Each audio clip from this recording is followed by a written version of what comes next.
Hi chickens, this is another unboxing and first impressions. I actually have a mother piece to unbox. I've got the full-size new edition of Orbifold to unbox with the borders and I'm so fucking excited about that. I've also got a couple of decks that have been given to me that are pre-used, pre-owned, but are still in very, very good nick, and actually were decks that other people that watch my channel didn't get on with and they knew that I wanted them. So I've got Paulina to go through, I've got Silent Tarot to go through and give my first impressions. So I've got quite a lot of things, but I've only got the light left for one more today. And I asked my boyfriend to choose which one he wanted me to unbox, and he chose Tarot of a Moon Garden. This is a present for me from Krishna Priya, who some of you might know. She has a YouTube channel. She's fairly new to the YouTube community, and she bought me this deck as a thank you gift, and I am delighted because it's been on my wish list for about 100 million years, and it's one that I just keep skipping over and not thinking to get when I've got the money and when I'm in the market for a new deck. I have made a point of not looking at any of the images online again, because I know that when I first put this deck on my wish list, it was because I looked at a lot of the images online, I loved it, I thought it looked really dreamy, I thought it looked really, really different and a little bit trippy, and I love me some trippy shit. But I decided when I actually received it from the lovely Krishna Priya that I would not re-look at any images, because I want to be like genuinely surprised, and I want to really step into the world again from this new place in my life, because it was quite a while ago I put it on my wish list. I think it was about 6 or 7 months ago.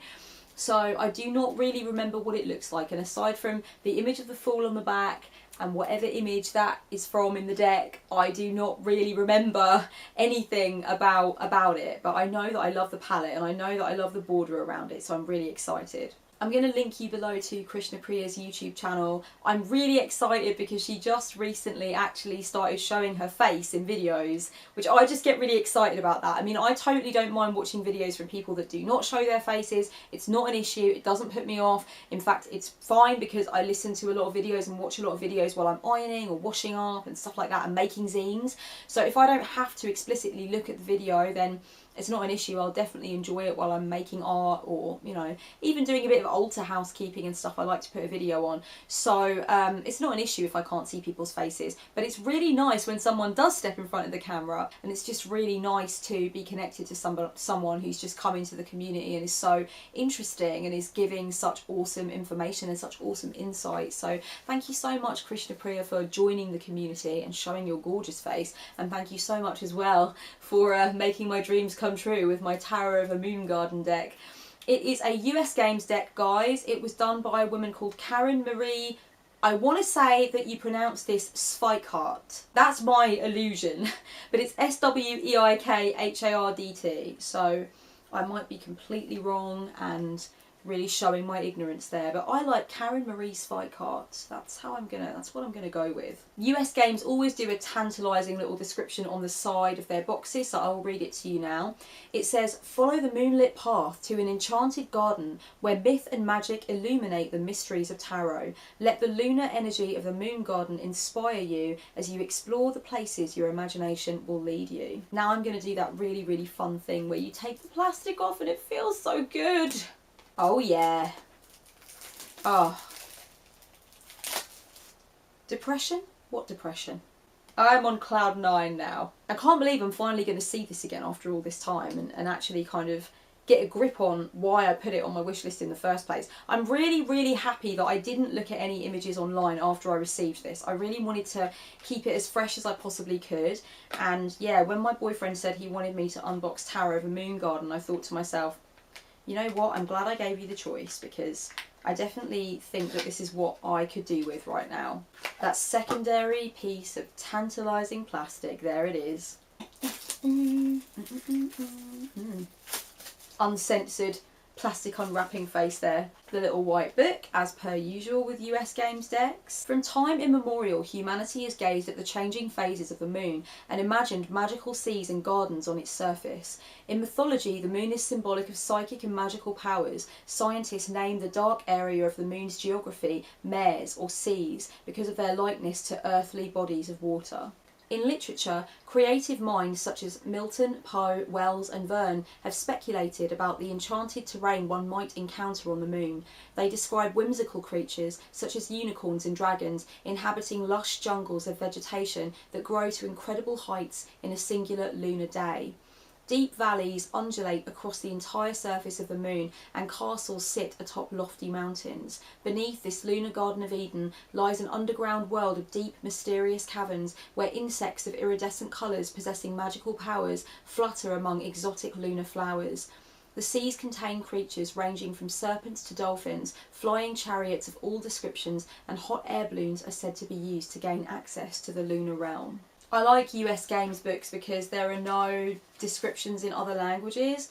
That sounds really xenophobic and ignorant as fuck, but you know when you just are looking for the English and you get really confused as to where the hell it is and you're wondering if all the languages are together or if they're all in separate parts of the book, and bleh, you know, I just prefer it when it's all English. Having said that though, I really don't look at the little white book that much. I'm going to be completely honest. It's not something that I'm really curious about, and I don't keep the little white books in the deck boxes either. I have a little, like, you know, place where I put my little white books with elastic bands around them because I don't get that much use out of them. I sometimes might flick through out of curiosity, but it's not really, I'm not really bothered. Unless it's a big juicy book, then I'm just kind of more about leaving it. And then, as I said, if I'm curious one day, then I might, you know, get the little white book out and have a look just to refresh my mind on other keywords that I could be using.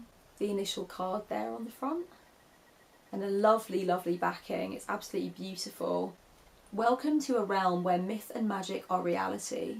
Okay, I'm looking through it briefly now, and the palette is quite muted and almost a little bit dusty or dusky, whichever one you want to kind of think of it as. It's got a twilight kind of feel to it, which is interesting because the borders are very bold and the line work on the borders is very bold, and the titles are very bold and very big. But inside, it's like you're stepping into this very dusky, very twilight, moonlit kind of world, where everything has got that kind of, I wouldn't even say the palette is overtly blue, but it's like the images on the inside are slightly muted. They're not as bright, and I can totally understand why that's happened. It's to make it look as if it's, you know, being gazed upon in the light of the moon, which is really cool. I love the Fool. The figure in the Fool is awesome. It's got that court jester vibe to it. And I love the ballet shoes. Obviously they're like court jester style ballet shoes. They've got little bells on them. And it seems like the Fool is kind of either jumping over the dog or floating ethereally above it. But I absolutely love that. It's really cool. The Magician is like something from some kind of old album from the 70s. I absolutely love him. He's amazing. I love those crescent moons facing each other either side of his incredible witchy hat, and I love that pentacle on that kind of, it's like a bubble with a pentacle on it, like, or a glass ball. This is so sumptuous. I love it. How gorgeous is that? He appears to be holding a candle that's burning at both ends as well, which is really interesting. Oh my gosh, there's a tiny little unicorn crawling out of the chalice.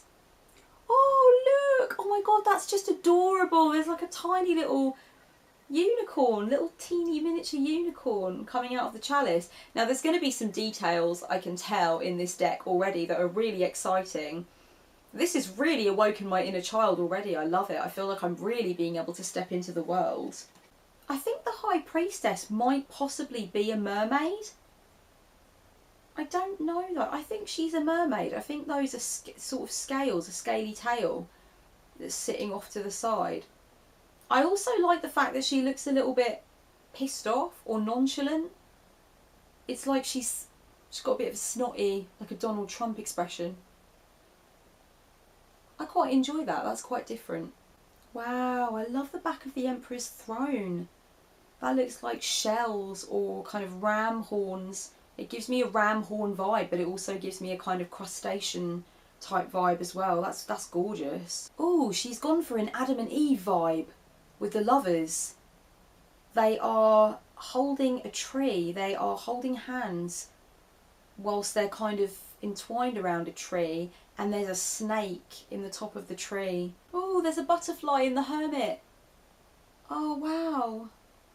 Oh, that's so lovely. Oh my god, I love this deck. This is gorgeous. Butterflies are so representative of transition and change and emerging and reaching potential and, you know, the ability to metamorphosize.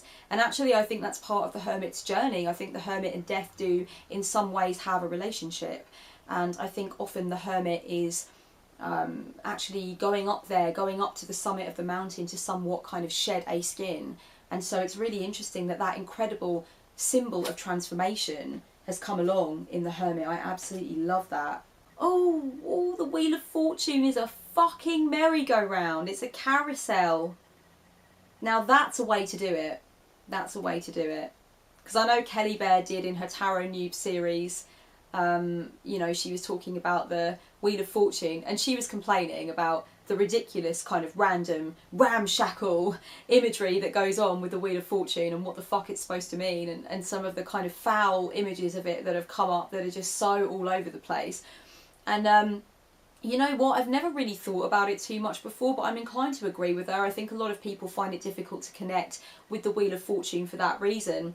And I do kind of appreciate images of the Wheel of Fortune where, rather like with the Morgan Greer Tarot, you've got two people on the top having a grand old time, having a drink, having a party, and then you've got somebody on the bottom getting like crushed or falling off, as if to say that no matter who you are, no matter where you are in life, how happy you are, it's going to be your turn at some point. That's just the ups and downs of life. I like that image, but personally I'm into much more of, as Kelly Bear actually mentioned, stuff like the Bohemian Gothic Tarot, where you've got like you know, a fortune teller or something like that, something that kind of adheres to and aligns with some of the themes of the Wheel of Fortune without actually having a wheel on there, you know, a wheel in midair with like loads of crazy occultic shit all around it. I think it's really cool to play with the actual underlying primordial energy, if you like, of the Wheel of Fortune without actually saying, hey guys, let's just stick a wheel in the clouds and just put like some demons and some angels and maybe like a lion with wings and shit. I mean, obviously that stuff has meaning, but to the naked brand spanking new eye, it's kind of a bit like it's a bit evasive, and I think that it can get that way even for people who are very seasoned on the path. So it's super cool to see the Wheel of Fortune like this as a merry-go-round, as a carousel, and there's something really fun and playful about that as well, which I really enjoy. It's actually so cool, and I love the fact that one of the things inside this carousel, one of the figures on the ride, if you will, is a snake. That's really awesome. Again, Death is another kind of 1970s psychedelic stoner rock band kind of album cover, like vinyl cover or inside vinyl art. I love that kind of thing. It's like a crazy purple scaled winged dragon, and Death appears to be riding it like a bitch from hell. It's absolutely incredible. It's so cool. Temperance has got rainbow water that she's passing between her chalices there. And also Temperance's wings are not fucking around, you know, those wings are serious. Those are some bad man wings. This deck is one that I would have loved to have as a child. I think if I'd have had a deck like this as a child, I would have learned to read slightly earlier. I mean, I learned to read pretty early on. But the first deck I had was the Marseilles Tarot, and I knew very much that I wanted to read tarot, and I would play with the deck a lot. And I mean, I know I've told the story before on the channel, but it wasn't until I got the Mythic Tarot, which was a lot more kind of, I could pin that more to actual myths that I was already interested in, that I really got a hang of it, you know. The Marseilles Tarot is extremely traditional. If you've never actually seen it, it's like an early kind of woodcut style tarot, and Annika made a cool review of it on her channel. I'll link that for you below. But that was my very first tarot deck that I was given when I was knee-high to a grasshopper. But it was only a few years later, once I got the Mythic Tarot, that I actually began to read, and I began to do readings. The Marseilles Tarot was in my life and in my possession and very much constantly in my hands. I was getting used to the feel of it, but I was not inspired to learn how to read it. There's a dragon in the Queen of Swords card, which is awesome. And also her dress is fantastic. That kind of armband, arm shield kind of thing is just fucking awesome, so potent. Oh, I've just realised as well, the dragon is coiled all the way around her. There's like a horned dragon that you can see coming in from the left corner, but if you look on the right corner behind her sword, there's a massive green wing, and you can actually see that the dragon itself is coiled all around her. She also has a dragonfly carved into her throne, which is the fucking tits. I think the Page of Swords is actually getting into a fight with a dragonfly whose tail is made out of a sword. That is just so trippy. I am tripping balls here right now looking at this deck. Oh yeah, the 10 of Swords and the 9 of Swords. And the 8, oh my god, okay, so the swords are actually dragonflies made out of swords. So all of their like abdomen type bits are swords, and then their wings are actually dragonfly wings. That is fucking amazing as well. The Knight of Staffs, again, has like this horse with rainbow hair. This rainbow hair motif is driving me crackers.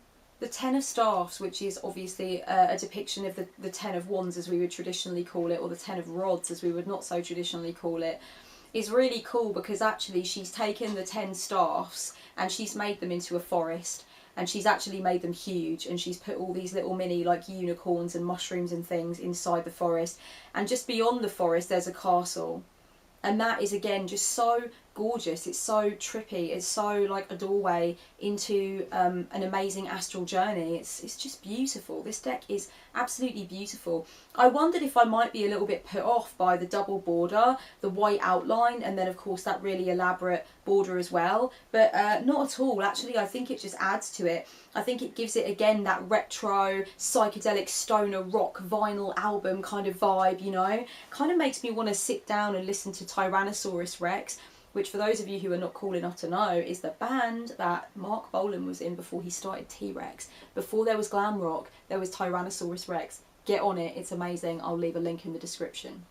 There's no figure in the 3 of Staffs, so ordinarily you would have a figure that is getting ready to transition or to step over from one piece of terrain into another piece of terrain. But with this, it's like you are looking down the barrel of the gun. There is no figure, you are the figure, and you are looking through the trees, which are the 3 staffs, into this dark, mysterious, hilly terrain beyond.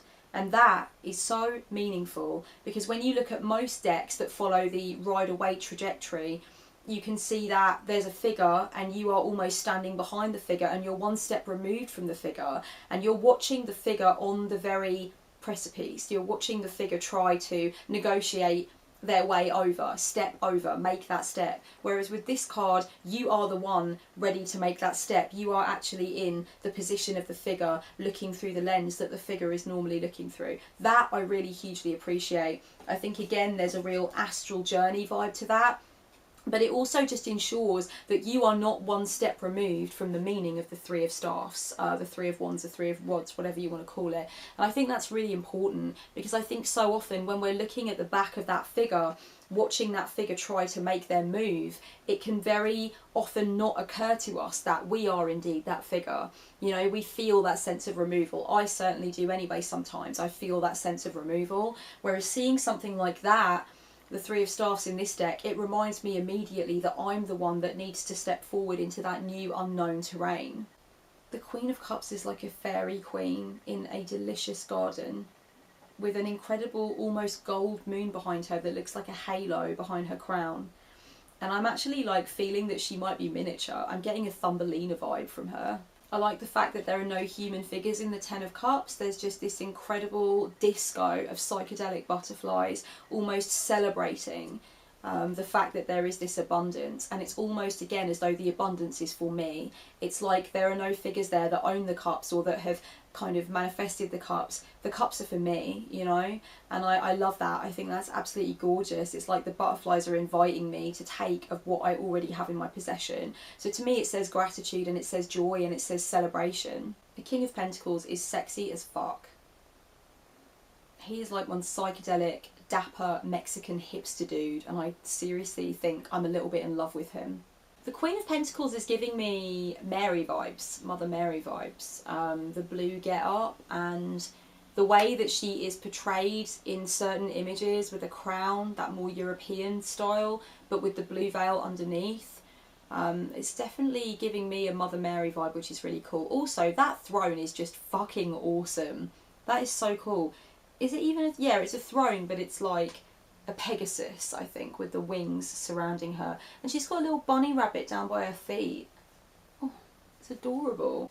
This has been an absolutely amazing experience. It does not surprise me at all that I put Tarot of a Moon Garden on my wish list all that time ago, and it's been really nice to reacquaint myself with the reasons why I wanted the deck in the first place.